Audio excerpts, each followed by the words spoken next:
नमस्कार, वीकेबी न्यूजच्या सुपरफास्ट बातम्यात आपलं स्वागत। पतीच्या निधनानंतर सासरच्या मंडळींनी त्रास दिल्यामुळे विधवा महिला हुडकेश्वर पोलीस ठाण्यात तक्रार द्यायला गेली। पोलीस ठाण्यातच भेटलेल्या एका युवकाने तिला मदत करण्याचा बहाणा करून प्रेमाच्या जाळ्यात ओढले। लग्नाचे आमिष देऊन तिच्याशी बळजबरीने शारीरिक संबंध प्रस्थापित केले। या प्रकरणी हुडकेश्वर पोलिसांनी वसीम सय्यद, कलीम सय्यद याला अटक केली आहे। छत्रपती शिवाजी महाराज आणि छत्रपती संभाजी महाराज यांच्याविषयी आक्षेपार्ह बोलून इतिहास अभ्यासक इंद्रजित सावंत यांना अश्लील शिवीगाळ करणाऱ्या तथाकथित पत्रकार प्रशांत कोरटकर याची पत्नी पल्लवी यांनी सायबर पोलीस ठाण्यात पतीचा भ्रमणध्वनी आणि सिम कार्ड पोलिसांच्या स्वाधीन केले आहे।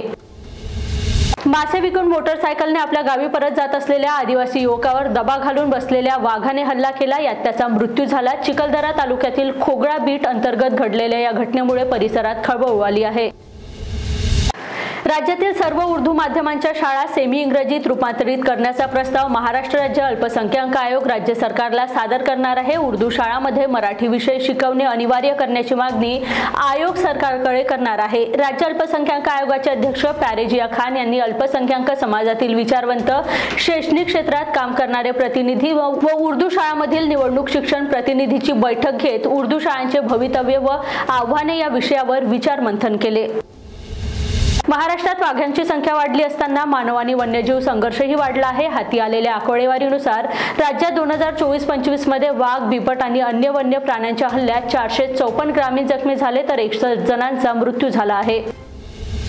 विधानसभा निवडणुकीतील दारुण पराभवाने मिळालेल्या धक्क्यातून सावरलेली काँग्रेस अखेर काल रस्त्यावर उतरली। प्रदेश काँग्रेसच्या निर्देशनानुसार सोमवारी राज्यभरात शेतकऱ्यांच्या विविध मागण्यांसाठी एल्गार मोर्चा काढण्यात आला। नागपूरच्या संविधान चौकात नागपूर जिल्हा काँग्रेसने शेतकऱ्यांची संपूर्ण कर्जमाफी करा अशी मागणी केली। रामटेक उपविभागीय पोलीस विभागाच्या वतीने बेटी बचाओ बेटी पढाओ या महत्त्वपूर्ण उपक्रमांतर्गत जनजागृती रॅलीचे भव्य आयोजन करण्यात आले। महाराष्ट्रातील लाडकी बहीण योजनेत बदल झाले आहे। ज्या महिलांच्या घरी 4 चाकी वाहन आहे त्यांचे अर्ज रद्द होऊ शकतात। राज्यात घरोघरी पडताळणी सुरू आहे। पुण्यात पुढच्या आठवड्यापासून ही पडताळणी सुरू होणार आहे। चुलत भाऊ धनंजय मुंडे यांच्या राजीनाम्यावर पंकजा मुंडे यांची प्रतिक्रिया आली आहे। काल व्हिडिओ सोशल मीडियावर व्हायरल झाले होते। संतोष देशमुख यांच्या हत्येचे ते व्हिडिओ होते। या प्रकरणातल्या गुन्हेगारांना कडक शिक्षा व्हावी हीच माझी मागणी आहे। धनंजय मुंडे यांच्या राजीनाम्याचे स्वागत आहे, पण हा राजीनामा फार आधी व्हायला पाहिजे होता। राजीनामा घेणाऱ्यांनी सुद्धा आधीच राजीनामा घ्यायला पाहिजे होता असे पंकजा मुंडे यांनी म्हटले आहे।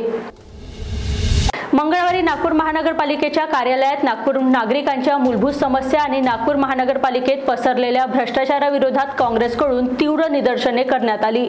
पश्चिम नागपूरचे काँग्रेस आमदार आणि शहर काँग्रेस अध्यक्ष विकास ठाकरे यांच्या नेतृत्वाखाली मोठ्या घोषणा देऊन महानगरपालिकेच्या कार्यालयासमोर मटके फोडण्यात आले।